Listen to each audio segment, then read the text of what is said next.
Hey there, everyone. This is Jonathan Barkhan from DreadCentral.com, and I'm here with Brad Fuller and Andrew Form from Platinum Dunes. Gentlemen, first of all, congratulations. A Quiet Place played. I was there. The audience was magnificent. They loved every second of it. So congratulations on an amazing movie. So thank you. Thank you for that. Yeah, and you know, just before we started this, you say that this is the first festival that you've been to. Can you talk a little bit about as participant or spectator? Yeah, so never been to a film festival. So then, tell me about that. Tell me your experience. Well, let's back up. We started our company in 2001. First movie we ever made was Texas Chainsaw Massacre, which we filmed in Austin, Texas. Came back and made 3 additional movies here in Austin. So for us, first of all, coming back to Austin is coming home, because that's where it all started for us. And South by Southwest, we've wanted to come to for years, and just I've never had a movie or a reason to really come, and it just has never worked out. So when this... Never been invited. Ooh, that's the important Wanted to be on a panel. Couldn't get on a panel. No. Maybe now. Well, the timing seemed to work out perfectly on this one, where the movie was going to come out in April, and someone at Paramount's like, what about South by? And we're like, oh, well, they want to see an early cut of the movie. Well, this movie does have visual effects, so an early cut on this movie is early. Yeah. I mean, as you saw the movie, there are things missing in the early cut, as you know.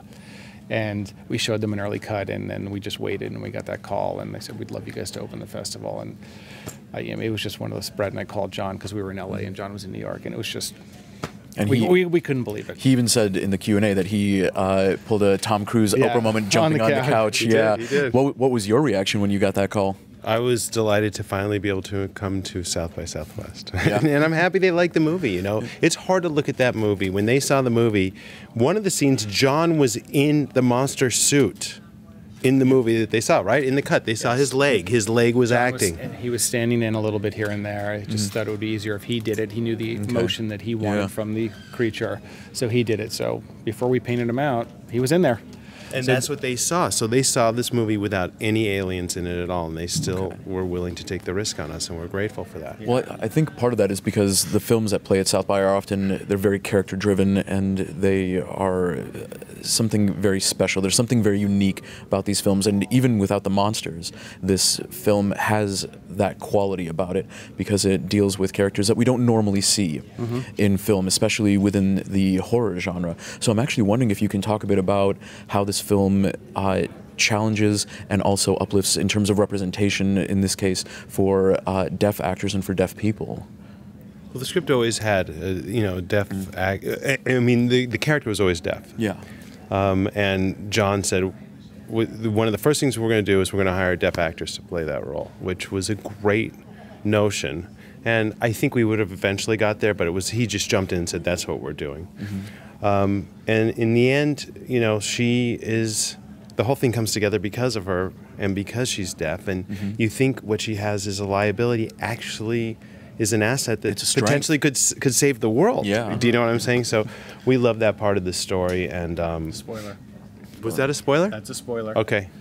What are we gonna do about that? Sorry. We'll put a heavy spoiler warning in the very beginning. Thank you. Please do. Yeah, Please absolutely. do. Or she might not, or she might die at the end. Who knows? Yeah. Too late.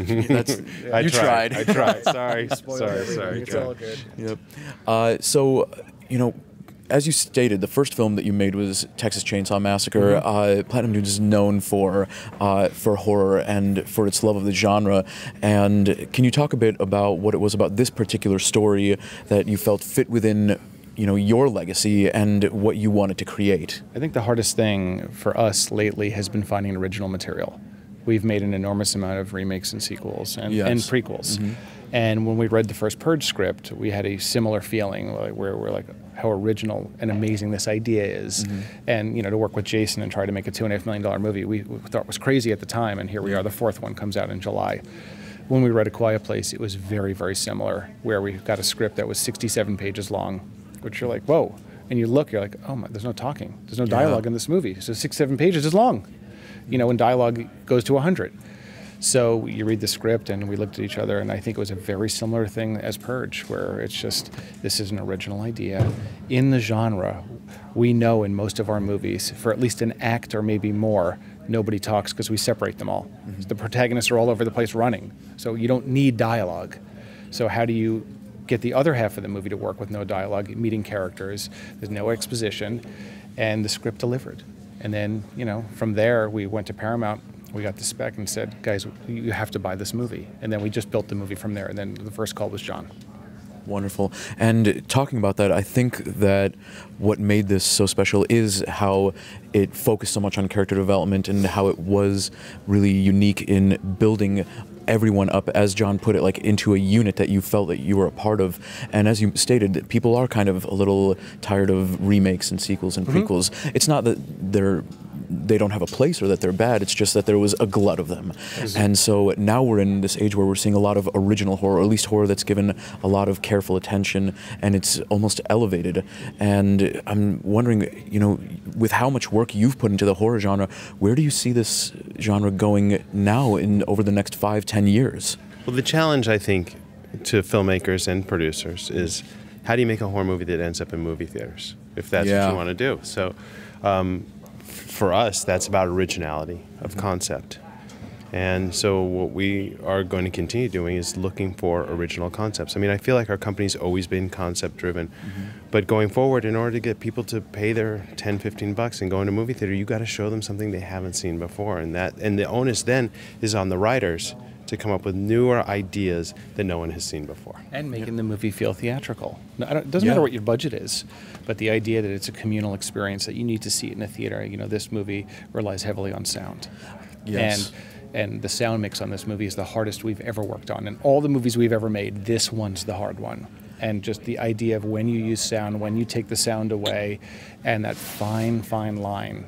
And it's really, really difficult. But when it's all said and done, I feel like this is a movie you do need to see in a movie theater. Absolutely. The experience of the sound and this, it's almost like a ride. And then you're in there with everybody, and everyone's on the ride together. It's like being at a theme park, and that's what we were going for. And I'm glad that you brought that up, because it seems like that is now a responsibility of people like myself, critics, that we have to, with how movies are now being released day and date. You know, a lot of them go straight to VOD, a lot of them go straight to DVD. When a really special film comes out in theaters, it's almost like it's a challenge for us to tell people this is something you have to see. We saw it recently with Annihilation, where it's a film that begs to be seen on a big screen, and it suffers if you're going to watch it at home. A Quiet Place absolutely is that, because the sound design is so important, and that's where I think a lot of people don't, you know, invest in their own home theater. You know, they get an amazing TV, and then they run the sound through the TV speakers, which is a big mistake. Yeah. So I'm wondering, you spoke a bit about how that's a challenge, but so I'm curious, when you look at movies, when you're looking for concepts, how do you determine what is going to be something that you feel really will draw people into cinemas? Listen, I don't know the answer. You know, we kind of look at each other. I look at Drew. I talk to Michael. Michael talks to Drew. We look at each other. We flip a coin and we say, "Let's try this one." I mean, really, it's about the concept and feeling like it hasn't been done before. Yeah.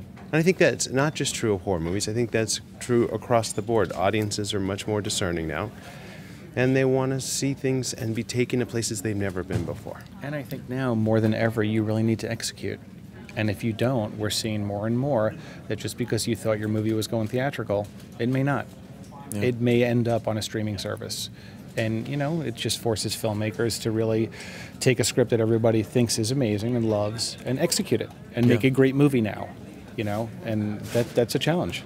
And when you look back, say 5-10 years from now, you're looking back at your legacy of work, at your body that you have built over these years, where do you think A Quiet Place is going to fall? What do you think people are going to say about it?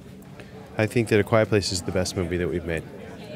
I just think, without a doubt, most challenging, biggest swing that we've taken conceptually, and we're, as you can tell, we're both extremely proud of the movie. As you should be. Yeah. We think the movie's very special, and it's been 18 months. We've been really working hard on this movie, and John just delivered more than we ever thought this movie could be. It really is incredible. So my last question for you is simply, what is next? What's next on the plate for you both? Well, Purge 4 will be released 4th of July, and we're in late July. The last Purge. I mean, the first Purge. First Purge, yeah. Sorry. The fourth in the series, which is the first Purge. And I believe in late July, we're going to start filming a live-action Dora the Explorer.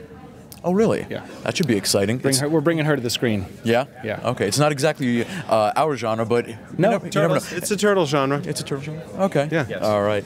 Well, gentlemen, thank you so very much. Again, congratulations Thank you are so in much. order for A Quiet Place. Thank It you. really is something truly special, and I can't wait to see what comes next from the both of you. Thank you. I Thank you very appreciate it. much. Thank you for your time. Absolutely. Thank you so much. Cool. Take care. Thanks so much for checking out this interview. We want to thank our sponsors, Dark Sky Films, Shudder, and Epic Pictures for their support. Also, a big thanks go out to South by Southwest Convention for having us here. To subscribe to our channel for amazing content, go ahead and click right here. To follow all of our South by Southwest coverage, you want to follow this playlist. To see amazing exclusive horror clips, click here, and make sure to get the very best in horror news by going to dreadcentral.com. Thank you so much.